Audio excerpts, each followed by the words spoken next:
Welcome back to Worst Engines or Not. Today we are talking about the Nissan 5.6 liter engine. This is your VK56DE engine and can be found in your 2004 to 2016 larger trucks and SUVs. I'll put up a full list of applications here. And this is going to be a dual overhead cam V8 engine design. It's got an aluminum alloy block and cylinder heads. This is a pretty large displacement engine coming from Nissan. Definitely has decent horsepower and decent torque. I think we can all agree that the Nissan Titan trucks are more of a luxury truck experience than as opposed to like your Dodge, Ford, or Chevys that you might look to for work truck capabilities or towing capacity. Now, all of that being said, there are definitely a couple of things that you should look out for. So the early versions of this engine had some issues with the AC condenser radiator cooling fan. They were known to jam and it would eventually lead to overheating the engine.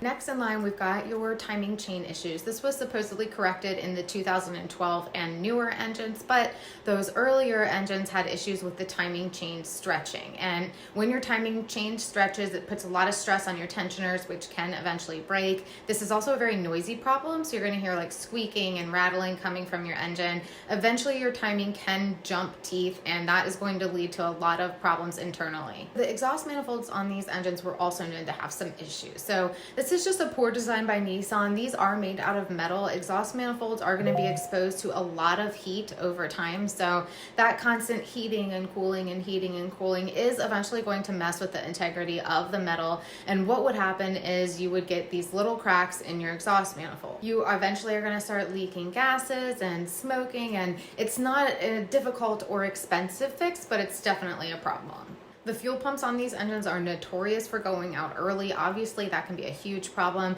We have also heard of a lot of clogged injectors and oil leaks and gasket leaks, and even some interesting problems with the catalytic converters that can eventually lead to engine problems. So all in all, probably not the worst engine out there, but certainly not the most reliable either.